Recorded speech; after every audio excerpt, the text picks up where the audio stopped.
बांग्लादेश की पूर्व प्रधानमंत्री शेख हसीना को मौत की सजा सुनाई गई है। उन्हें ढाका की इंटरनेशनल क्राइम ट्रिब्यूनल ने हत्या के लिए उकसाने और हत्या का आदेश देने का दोषी माना। ट्रिब्यूनल ने उन्हें जुलाई 2024 के छात्र आंदोलन के दौरान हुई हत्याओं का मास्टरमाइंड माना। ट्रिब्यूनल ने दूसरे आरोपी पूर्व गृह मंत्री असदुज्जमान खान को भी 12 लोगों की हत्या का दोषी माना और फांसी की सजा सुनाई। वहीं तीसरे आरोपी पूर्व आईजीपी अब्दुल्ला अल अमून को 5 साल के जेल की सजा सुनाई गई। ममून हिरासत में है, सरकारी गवाह बन चुके हैं। कोर्ट हसीना और असदुज्जमान कमाल की प्रॉपर्टी जब्त करने का आदेश दिया है। बता दें, शेख हसीना के अलावा पूर्व गृह मंत्री असदुज्जमान ने 5 अगस्त 2024 को तख्ता पलट के बाद बांग्लादेश छोड़ दिया था। दोनों नेता पिछले 15 महीने से भारत में रह रहे हैं। जुलाई अगस्त 2024 का ये पूरा केस है जब छात्र आंदोलन के दौरान हिंसा हुई, जिसमें 1400 लोगों से ज्यादा की मौत हुई। इस मामले में शेख हसीना पर आरोप है कि आंदोलन को चलने के लिए निहत्थे लोगों पर फायरिंग की गई। पुलिस को लीथल फोर्स के इस्तेमाल का ऑर्डर दिया गया। सैकड़ों लोगों का अपहरण और उन्हें गायब करवाया गया। टॉर्चर और हिरासत में मौत के साथ लाशें जलाई गई। जांच एजेंसियों कोर्ट पर दबाव बनाने की कोशिश की गई।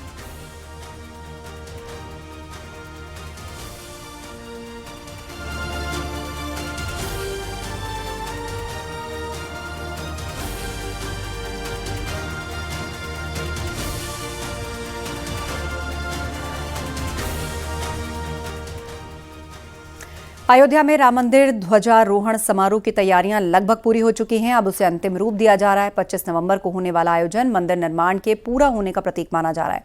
प्रधानमंत्री इसका उद्घाटन करेंगे, जिसमें देश विदेश के तमाम मेहमान मौजूद होंगे।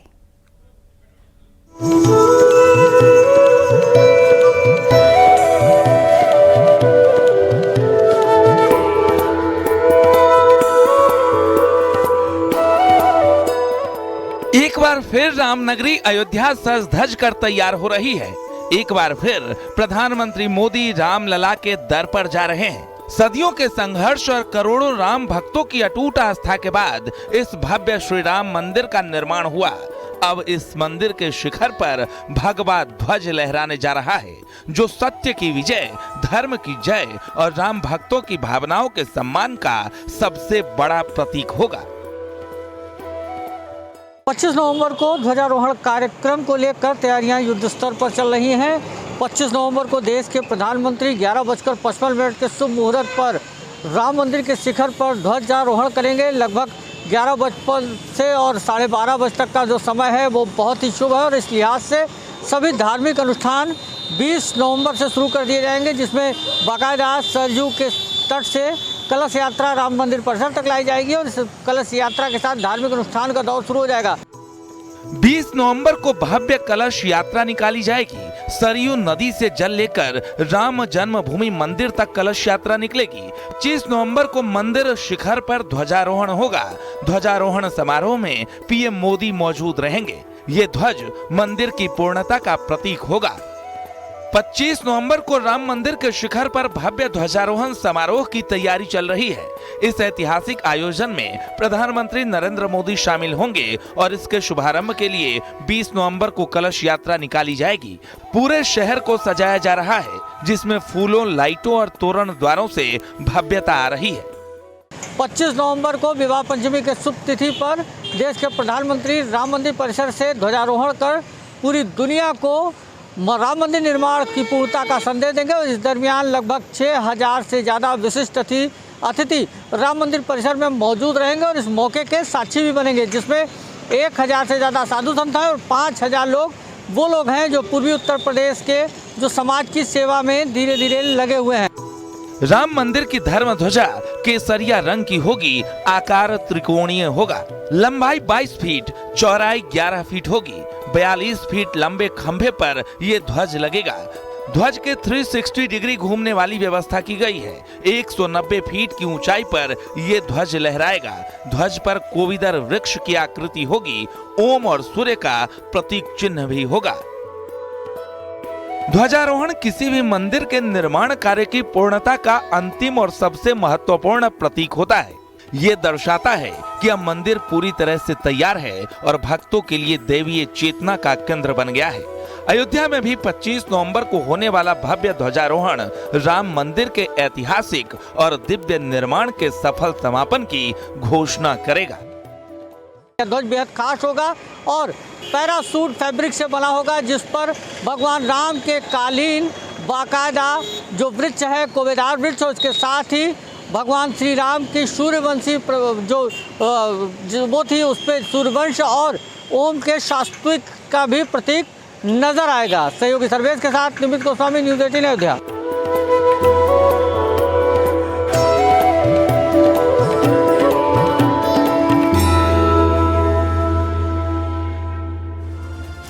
सऊदी अरब के मक्का से मदीना जा रही बस के टैंकर से टकराने से बड़ा हादसा हुआ। 42 भारतीय उम्रा यात्रियों के मारे जाने की खबर है। इसमें कई यात्री हैदराबाद के बताए जा रहे हैं। ये टक्कर इतनी जोरदार थी कि कई लोगों की मौके पर मौत हो गई और कई घायल हुए हैं।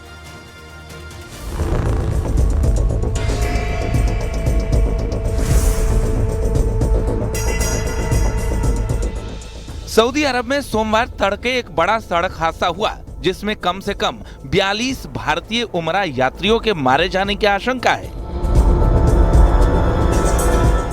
इनमें से कई यात्रियों के तेलंगाना और हैदराबाद से होने की जानकारी सामने आई है। हादसा उस समय हुआ जब मक्का से मदीना जा रही एक बस मुफरीहात इलाके के पास एक डीजल टैंकर से टकरा गई। हम लोग के 7 मेंबर से टोटल 20 मेंबर से वो लोग गए। सो हमारे साड़ू के दोस्त वगैरह वो लोग भी थे। उसमें 7 जने हमारे फैमिली के हैं, हमारे ससुरे हैं, हमारे साड़ू है, साली है और बच्चा है उनका, और एक साड़ू 8 दिन पहले गए थे। हमारे हैदराबाद से एक काफिला 45 to 46 मेंबर का मतलब हैदराबाद से उम्रे के लिए गया हुआ था मक्का मुकर्रमा सऊदी अरबिया। मदीने मुनव्वरा पहुंचने से पहले 25 किलोमीटर पहले एक वाकया पेश आया, हादसा हुआ, बस जल चुकी है। ऐसी वीडियोस और फोटोस हम तक पहुंची। मेरी फैमिली के 7 मेंबर्स है, बोल चुका हूं मैं, जिसमें से 3 जो है लेडीज है, 4 जेंट्स है इसके अंदर। मेरे ब्रदर इन लॉ 2 है, मोहम्मद सैफुल रहमान, मोहम्मद शुएबुर रहमान, और मेरे मदर इन लॉ है रईस बेगम। उम्रे के लिए गए थे, तो वहाँ पे उम्रा करे बाद से वहाँ से फिर वो लोग जो है मदीने के लिए निकले थे। तो रास्ते में जो है एक्सीडेंट होने की वजह से ये बताया गया कि सारे लोग का इंतकाल हो गया बोलकर। शुरुआती रिपोर्ट्स के मुताबिक टक्कर इतनी भीषण थी कि कई लोगों की मौके पर ही मौत हो गई, जबकि कई अन्य लोग घायल हुए हैं।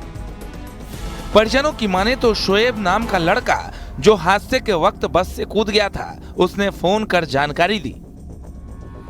शोएब का अभी तो बात करके उन्हें अपडेट दिए तो हम लोग को मालूम हुआ। यहाँ पे हम लोग यहाँ पे आए तो अभी शोएब का भी हाथों जले गए थे, सर को मार लगा बोल के तला है। अभी 3 हॉस्पिटलों में डिवाइड कर दिए गए थे आदमियों को, पूरे जो 42 लोग से उसमें से डिवाइड कर दिए गए। हमारे गली का है बच्चा। मैंने करीबन अगर मैं देखे तो अब आपके 7 मेंबर्स फैमिली के हैं, आपके 7 मेंबर्स फैमिली के, महमूद भाई के करीबन 6 मेंबर्स है। मेहदीपट्टनम से मुझे अभी एक साहब ने बात की, उनके भाई, उनकी बहन, उनके भौनई, उनके बच्चे, माने पूरा मुकम्मल घर वो उसमें इंतकाल हुआ है। और तो अभी तक तो मेरे सामने मेरे से जो सीधी तौर पे बात हुई, करीबन 25 लोगों के फैमिली मेंबर से मेरी बात हुई, और कोशिश करेंगे कि हम इनके साथ ठहर सकें, इनको क्लैरिटी दे। भारत सरकार और तेलंगाना सरकार ने इस हादसे पर दुख जताया है। भारतीय विदेश मंत्रालय सऊदी दूतावास के साथ मिलकर प्रभावित परिवारों की मदद के प्रयास कर रही है। परिजनों को जानकारी देने के लिए हेल्पलाइन नंबर जारी किए गए हैं। फिलहाल परिजनों की मांग है कि शवों को भारत लाया जाए। Bureau report, news 18।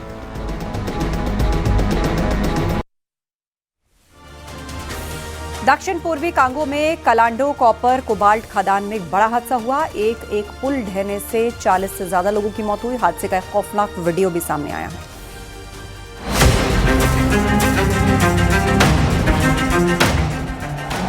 पलक झपकते ही 40 लोगों की कब्रगाह बन गई खदान। कांगो में हादसे का दिल दहला देने वाला वीडियो आया सामने। दक्षिण पूर्वी कांगो लोकतांत्रिक गणराज्य में एक दर्दनाक हादसे ने सबको झकझोर कर रख दिया। लुआ लावा प्रांत की एक कोबाल्ट खदान में 15 नवंबर को अस्थायी लकड़ी का पुल टूट गया, जिससे भीतर काम कर रहे वाइल्ड कैट यानी अवैध रूप से काम करने वाले लोग बड़ी संख्या में नीचे गिर गए। यह हादसा इतना भयानक था कि खदान के भीतर कई शव दिखाई भी नहीं दे रहे थे। अधिकारियों के मुताबिक 40 लाश अब तक निकाले जा चुके हैं और बचाव दल लगातार और लोगों की तलाश में लगा है। हादसे में 70 से ज्यादा लोगों की मरने की आशंका है। दरअसल भारी बारिश के बाद जमीन खिसकने और बाढ़ का खतरा बढ़ गया था, इसलिए प्रशासन ने खदान में प्रवेश पर अस्थायी रोक लगाई थी। इसके बावजूद बड़ी संख्या में लोग खदान में उतर गए। पानी से भरी खाई पर बने लकड़ी के पुल पर अचानक भीड़ बढ़ गई और दबाव झेल ना पाने के कारण पुल बीच से टूट गया। अचानक हुए हादसे में लोग एक दूसरे पर गिरते चले गए और कई लोगों की मौत हो गई। वीडियो और तस्वीरों में घटना की भयावहता साफ देखी जा सकती है। खनिकों को पानी भरे गड्ढे से शव बाहर निकालते देखा जा रहा है, जबकि पास की जमीन पर कई डेड बॉडी पड़े दिखाई दे रहे हैं। तस्वीरों से यह भी पता चलता है कि खदान में लगभग 10,000 वाइल्ड कैट खनिक बिना किसी सुरक्षा के काम कर रहे थे। Bureau report, news 18।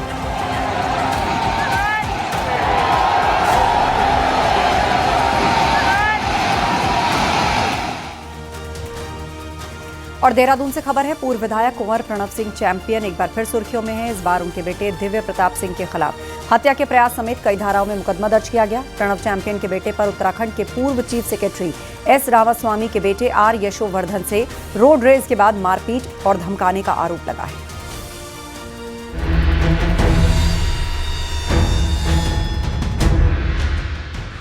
खानपुर के पूर्व विधायक प्रणव सिंह चैंपियन का विवादों से पुराना नाता रहा है, लेकिन इस बार विवाद उनके बेटे से जुड़ा है। पिस्टल के साथ मारपीट करते चैंपियन के बेटे का नया विवाद सामने आया है। उनके बेटे दिव्य प्रताप सिंह के खिलाफ हत्या के प्रयास समेत कई धाराओं में केस दर्ज किया गया है। प्रणव चैंपियन के बेटे पर उत्तराखंड के पूर्व चीफ सेक्रेटरी एस रामास्वामी के बेटे आर यशोवर्धन से रोड रेज के बाद मारपीट और धमकाने का आरोप लगा है। के द्वारा त्वरित कार्रवाई करते हुए उसमें विधि सम्मत रूप से अभियोग पंजीकृत किया गया है और उसकी तफ्तीश वगैरह की जा रही है। उसमें जो वादी हैं और जो पीड़ित हैं उनके बयान भी दर्ज किए जा रहे हैं। जैसे अभी तक प्रथम दृष्टि से जो प्रतीत हो रहा है, जैसा कि जो पीड़ितों से बात हुई है, उसमें बेसिकली विवाद था ओवरटेकिंग को लेके कि दो गाड़ियां जैसे चल रही थी तो पीछे वाली गाड़ी ने जैसे ओवरटेक करने का प्रयास किया गया होगा, लेकिन वहाँ जगह जैसे कम थी, रोड पे स्पेस भी कम था तो साइड नहीं मिल पाई होगी। इसी कारण जो है एक दूसरे में विवाद हुआ। मामला शनिवार देर रात का है। पूर्व चीफ सेक्रेटरी के बेटे का आरोप है कि वो शनिवार की रात अपने घर जा रहे थे, तभी रास्ते में पीछे से आ रही लैंड क्रूजर कार से हूटर बजाकर पास मांगा गया, लेकिन जगह न हो पाने की वजह से पास थोड़ा आगे चलकर दिया गया। इसी बात से गुस्साए प्रणव चैंपियन के बेटे के साथ चल रही पुलिस की कार ने ओवरटेक कर उसकी गाड़ी को रुकवा लिया और कार से उतार कर उसके साथ मारपीट की गई।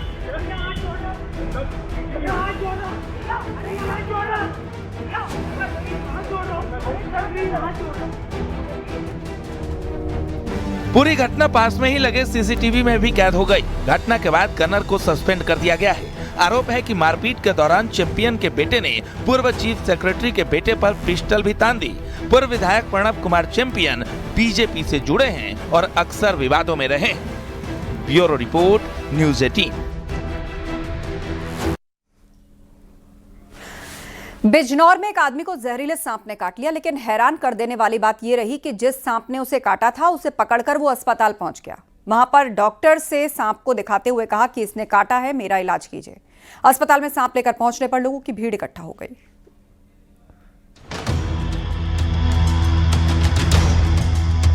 बिजनौर में इस आदमी के हाथ में सांप देखकर आपको लग रहा होगा कि ये कोई सांप पकड़ने वाला या सपेरा है, लेकिन ऐसा नहीं है। दरअसल इस सांप ने इसको डस लिया था, जिसके बाद इस शख्स ने साहस दिखाते हुए उसे पकड़ लिया और सांप के साथ अस्पताल पहुंच गया। सांप न काटा है। कहाँ के रहने वाले हैं आप? सेवाल अस्पताल आ चुके हैं। ट्रीटमेंट हो रहा है आपका? ठीक है, तबीयत ठीक है? कोई दिक्कत वाली बात नहीं हो, तो ऐसा लग रहा है जैसे घसीट लग गई। इस आदमी का नाम गौरव कुमार है, जो थाना सियोराहा के मोहल्ला जोशियान का रहने वाला है। सांप के साथ अस्पताल पहुंचने के बाद अस्पताल में भीड़ लग गई। सांप दिखाकर गौरव ने डॉक्टर से इलाज करने को कहा। अब ये वीडियो वायरल हो रहा है। अस्पताल कर्मचारियों ने शख्स का इलाज शुरू किया और अब उसकी हालत स्थिर बताई जा रही है, लेकिन जिंदा सांप को पकड़कर अस्पताल लेकर जाने की ये घटना चर्चा का विषय बन गई है। Bureau report, news 18।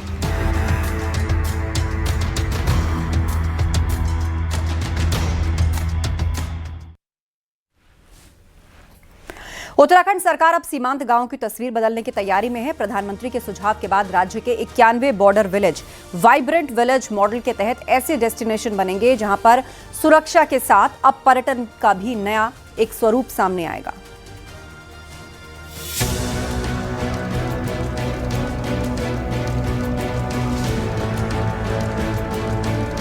उत्तराखंड के बॉर्डर इलाकों में अब सिर्फ चौकसी ही नहीं बल्कि चहल पहल भी दिखेगी।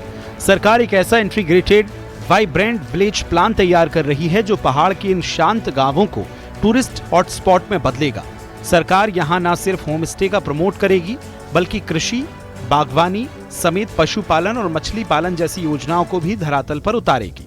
योजना है कि यहां आने वाले सैलानी खेतों में जाकर अपनी पसंद की सब्जियां तोड़ सकें, छोटे होम फार्म से ताजा नॉनवेज ले सकें और स्थानीय परंपराओं के बीच असली पहाड़ी लाइफस्टाइल को महसूस कर सकें। उत्तराखंड में 91 सीमांत गांवों को वाइब्रेंट विलेज का दर्जा दिया गया है, जिनमें चमोली के 14, पिथौरागढ़ के 51, उत्तरकाशी के 10, चंपावत के 11, यूएस नगर के 5 गांव इसमें शामिल हैं। इन गांवों को ऑल वेदर रोड से जोड़ा जाएगा, साथ ही 4G टेलीकॉम कनेक्टिविटी दी जाएगी और बिजली की व्यवस्था भी कराई जाएगी। इस योजना के अंतर्गत हम लोग ये भी करेंगे कि होम स्टे के अलावा होम स्टे और वगैरह ये सुविधाओं को तो हम विकसित करेंगे ही, साथ में उन गांवों में क्या क्या इंफ्रास्ट्रक्चर की आवश्यकता होगी, क्योंकि टूरिस्ट आएंगे उनके लिए इंफॉर्मेशन सेंटर की आवश्यकता होगी, टूरिस्ट आएंगे अच्छे शौचालयों की ज़रूरत होगी, टूरिस्ट आएंगे तो उनके रहने के लिए एक अलग से इंफ्रास्ट्रक्चर हमें डेवलप। यानी सरकार इन 91 गांवों में infrastructure, home stay, agri tourism और कल्चर वेस्ट एक्टिविटीज का ऐसा मिश्रण तैयार कर रही है जो इन्हें सिर्फ गांव ही नहीं बल्कि भविष्य के सस्टेनेबल टूरिज्म जोन बना देगा। इसके लिए राज्य सरकार ने पहले फेज में 520 करोड़ के प्रस्ताव गृह मंत्रालय को भेजे हैं। आज कृषि, औद्यानिकी, हर्बल सेक्टर और स्किल डेवलपमेंट, दूर संचार की सारी सुविधाएं इन गांवों में पहुंचाई जा रही हैं। और जब सरकार से 520 करोड़ का एक प्रस्ताव ये 91 गांव के लिए भारत सरकार के पास गया, उसमें हमें अभी तक 110 करोड़ रुपए से अधिक भारत सरकार से मिला है। राज्य स्थापना दिवस पर उत्तराखंड आए प्रधानमंत्री नरेंद्र मोदी ने राज्य सरकार को सुझाव दिया था कि उसे वाइब्रेंट विलेज को टूरिस्ट हब के रूप में विकसित करना चाहिए। सरकार ने अब इस दिशा में प्लानिंग शुरू कर दी है, यानी सीमा पर बसे इन गांवों की कहानी अब बदलने जा रही है। अगर योजना सफल रही तो उत्तराखंड के ये वाइब्रेंट विलेज देश की नई पर्यटन की पहचान बनेंगे। न्यूज़ 18 के लिए देहरादून से सुनील नप्रभात की रिपोर्ट।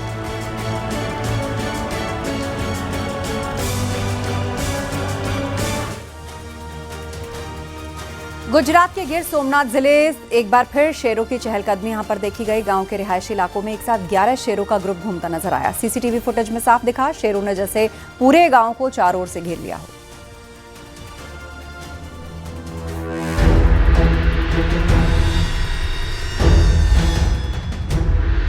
गुजरात के गिर सोमनाथ जिले से शेरों के झुंड की एक डरावनी तस्वीर सामने आई है, जहां एक तो नहीं बल्कि 11 शेर गांव में घूमते नजर आए।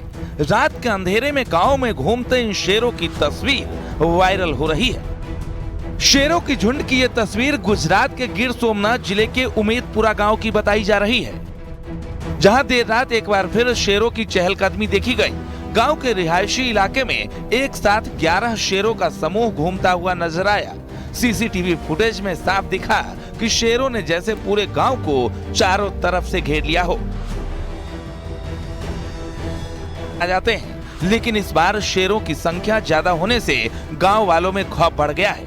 लगातार बढ़ती आवाजाही ने लोगों को डरा रखा है और रात में बाहर निकलना मुश्किल हो गया है।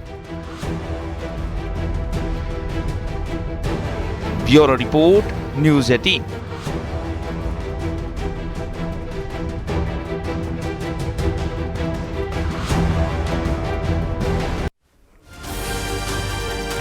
विकास नगर का नाव घाट पुल आज सफेद हाथी बनकर खड़ा है। 2 राज्यों को जोड़ने वाला ये पुल कब तक तैयार होगा, ये सवाल अब भी जनता के मन में है।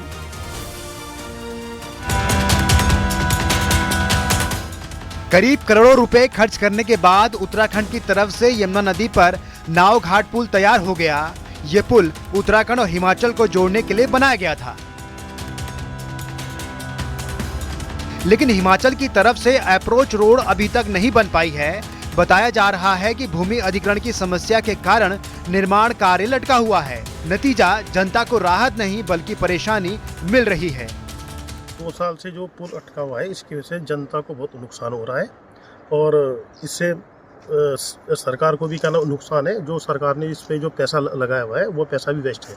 अगर ये पुल बनता है तो उससे मतलब इससे सरकार को फायदा है और जनता को फायदा है। ये काफी लंबे समय से पुल बना है पर आधे में है और हमें लगता है कि पुल से वहाँ के गांव के लोगों को, यहाँ के मार्केट को, बिजनेसमैन को बहुत फायदा होगा। क्योंकि वहाँ पे जितने भी गांव हैं यहाँ टाइप के, तो यहाँ की मार्केट से जुड़े हुए हैं, जो बहुत दूर से घूम के आना पड़ता है। अप्रोच रोड ना बनने के कारण ये पुल राहत देने के बजाय नशेड़ियों का अड्डा बनता जा रहा है। हालांकि दोनों राज्यों की सरकारें पुल के काम को जल्द पूरा करने में जुटी हुई हैं। तो इसमें जून 2025 को जो लैंड एक्विजिशन के लिए जो नोटिफिकेशन है वो हो चुका है, उसकी SIA भी हो चुकी है, जो स्टेट इम्पैक्ट असेसमेंट होना होता है वो भी हो चुका है और बहुत जल्दी ये जनता को समर्पित होगा। बरेली में वायुसेना के हेलीकॉप्टर की इमरजेंसी लैंडिंग हुई। हेलीकॉप्टर की लैंडिंग के बाद मौके पर भारी भीड़ इकट्ठा हो गई, जिसके बाद सूचना पाकर मौके पर पुलिस पहुंची और हेलीकॉप्टर को अपने सुरक्षा घेरे में लिया। मामला थाना मीरगंज क्षेत्र के बहरौली गांव का बताया जा रहा है। बहुत ज्यादा विलंब नहीं है, जनता को एक खुशखबरी मिलने वाली इस पर। तो मौके पर भारी भीड़ इकट्ठा हो गई। पुलिस यहां पर पहुंची, उसने फौरन हेलीकॉप्टर और उसके आसपास के इलाके को खाली कराया और एक्सपर्ट्स यहां पर पहुंचे। सुरक्षा घेरे में लिया गया इस हेलीकॉप्टर को, जिसके बाद इसकी तकनीकी जांच की जा रही है। हेलीकॉप्टर की इमरजेंसी लैंडिंग खेतों में हुई। दोनों पायलट सुरक्षित हैं। वायुसेना के हेलीकॉप्टर की ये लैंडिंग हुई बरेली में खेतों के अंदर, जिसके बाद पुलिस ने इस इलाके को अपने कब्जे में लिया, हेलीकॉप्टर को सुरक्षा घेरे में लिया। टेक्निकल एक्सपर्ट्स यहां पर आए। बताया जा रहा है कि खराब मौसम के चलते कोई दिक्कत आई, जिस कारण इस हेलीकॉप्टर को पायलट्स ने इन खेतों में लैंड कराया।